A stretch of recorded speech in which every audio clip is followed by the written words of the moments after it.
It's late. The world outside is quiet, but in your hand it's anything but. The blue light from your phone casts a soft glow on your face as you lie in bed. You're scrolling, an endless river of images and videos flowing past your eyes. Maybe you're Gen Z. A knot of anxiety tightens in your stomach as you swipe through a universe of seemingly perfect lives, flawless faces, and effortless success. The pressure feels immense, a silent weight in the dark. Or maybe you're a millennial. You feel a familiar low-grade dread as you navigate online drama, compare your messy reality to a friend's curated highlight reel, or simply fall into a rabbit hole of negative news, unable to look away. For both generations, the question hangs heavy in the air, a digital ghost in the machine. How exactly is this constant connection impacting our minds? And are the digital natives of Gen Z facing a mental health challenge that is fundamentally different from the one faced by the digital pioneers who came before them? If your screen time sometimes feels more like a burden than a blessing, hit that like button. And if you're ready to understand the deep, complex, and often hidden mental health impacts of social media, definitely subscribe to GENSHIFT. You are not alone in this digital maze. The pressure cooker of comparison. The first and most pervasive way social media impacts our mental health is through a fundamental human instinct: comparison. We are wired to look at others to figure out where we stand. It's a concept psychologists call social comparison theory. For millennia, our comparisons were limited to our village or school. Today, our village is the entire world, curated and filtered for maximum effect. The algorithms on platforms like Instagram and TikTok have supercharged this instinct, creating an endless personalized stream of content that often triggers upward social comparison, pitting our real, unedited lives against the monetized perfection of others. This isn't a bug, it's a core feature. The result is the highlight reel effect, and research confirms the danger passively scrolling through other people's content is linked with higher levels of depression and anxiety. For Gen Z, this pressure is a native language. They grew up in a world where identity formation happened alongside the rise of the Instagram aesthetic and the TikTok trend. Their adolescence was scored by likes and judged by filters. Research from 2023 found that for Gen Z females, TikTok plays a powerful role in reinforcing society's narrow beauty standards, leading to more upward comparisons and consequently more negative body image concerns.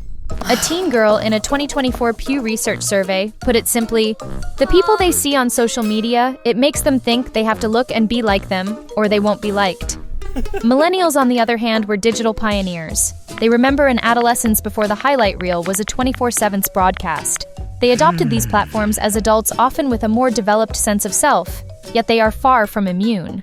Their comparison points might be different, focused more on career milestones, home ownership, and picture-perfect family vacations seen on Facebook, but the psychological toll is similar. They are the generation most likely to report feeling overwhelmed by their screens with the curated success of their peers, amplifying feelings of falling behind in the race of adult life.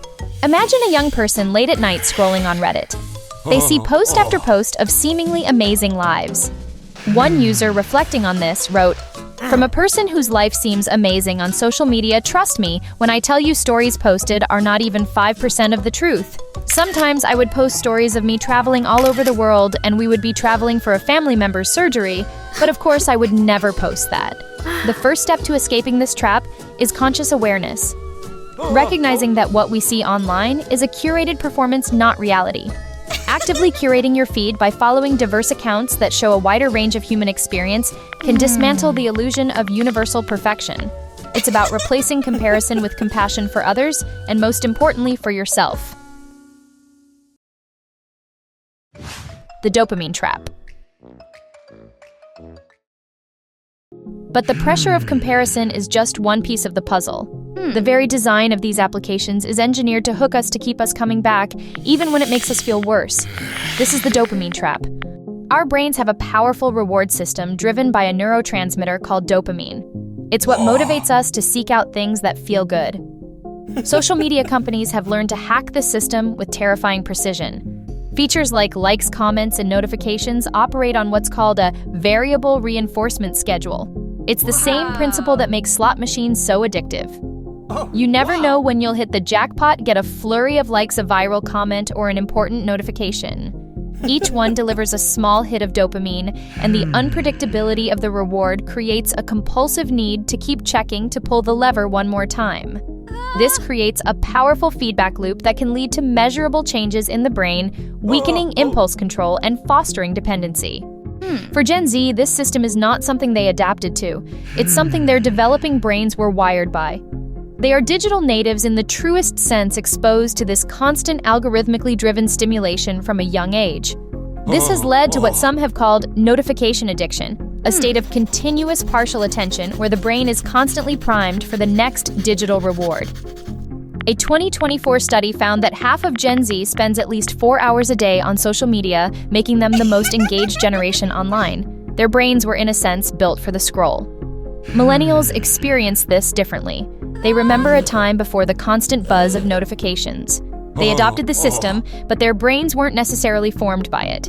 This can lead to a more conscious feeling of being trapped. A 2017 study revealed a fascinating paradox. Millennials reported being the most annoyed by push notifications, yet they were also the most likely to accept them, driven by a powerful fear of missing out, or FOMO. They know the endless scroll is draining, but the habit is deeply ingrained. Think of a millennial exhausted after a long day of work falling into a doom scrolling session. They swipe through an endless feed of political outrage, online arguments, and bad news. They know it's making them anxious and tired. They want to stop.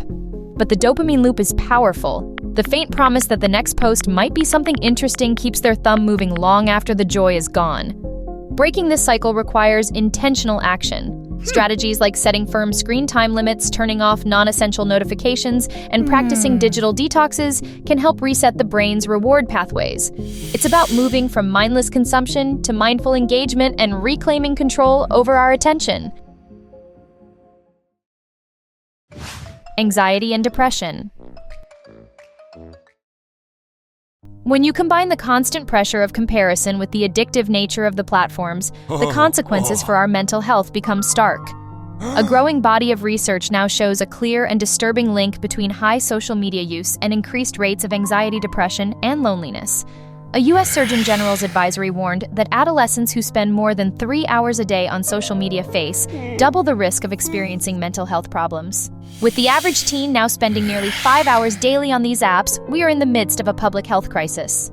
The mechanisms are multifaceted. There's the pervasive fear of missing out, or FOMO, which triggers anxiety when we see friends or peers participating in activities without us. There's the well-documented disruption of sleep, as the blue light from our screens suppresses melatonin, the hormone that tells our brains it's time to rest. And there's the relentless pressure to perform. A landmark 2025 study in the journal JAMA provided critical evidence, finding that increased social media use precedes the development of depressive symptoms in young adolescents, suggesting it is a contributing factor, not just a consequence of existing sadness. For Gen Z, these effects are amplified. They are by nearly every measure the most anxious generation on record. Studies consistently show higher rates of anxiety and depression linked to their social media use, especially among teenage girls.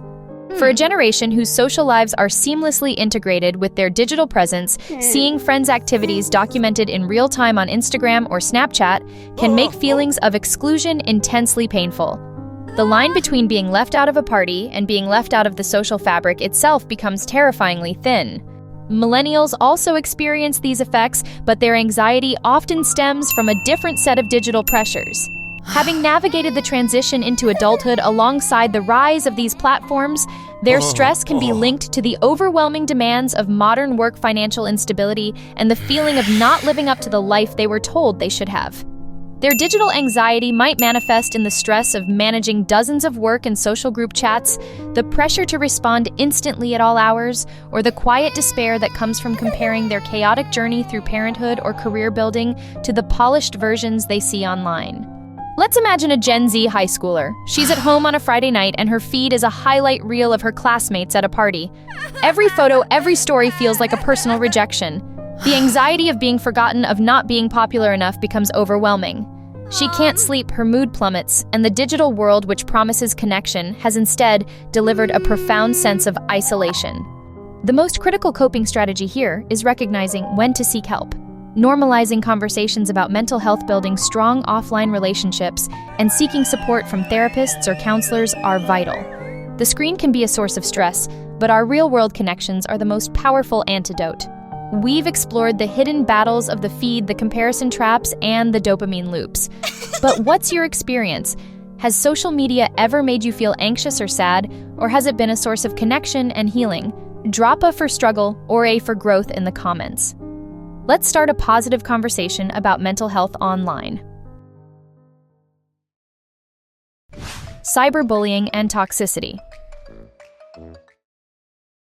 Beyond the internal pressures of comparison and addiction lies a more direct threat: the external world of online toxicity and cyberbullying. The architecture of the internet can unfortunately bring out the worst in us. Psychologists refer to the online disinhibition effect, where anonymity and distance make people feel empowered to say things they would never say to someone's face. This, combined with algorithms that often amplify negative and outrageous content because it drives high engagement, creates a breeding ground for harassment pile-ons and a pervasive culture of cruelty. For Gen Z, cyberbullying is a deeply integrated and painful part of their social reality. Unlike previous generations who could leave bullies at school, for Gen Z, the harassment follows them home in their pocket. It's often an extension of real-world peer dynamics, but amplified for a potentially global audience and preserved forever on the internet. They are also on the front lines of cancel culture, where a single mistake or clumsy comment can lead to a massive public shaming, creating intense anxiety about self-expression and the permanence of their digital footprint. Millennials, the first generation to encounter online harassment, experienced it in a different context.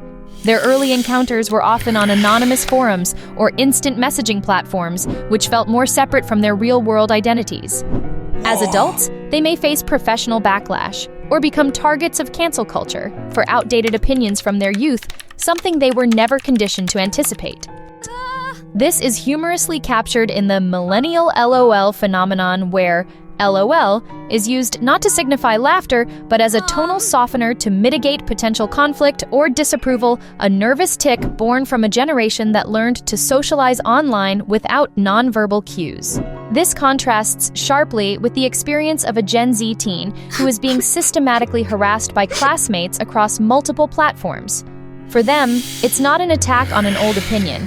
It's a relentless 24/7 assault on their current identity and mental peace. A 2024 study on cyberbullying victims in this generation described the impact as a frightening environment that directly harms their mental health, causing anxiety, depression, and even physical symptoms like headaches and sleep loss. Navigating this toxic landscape requires resilience and a firm set of boundaries.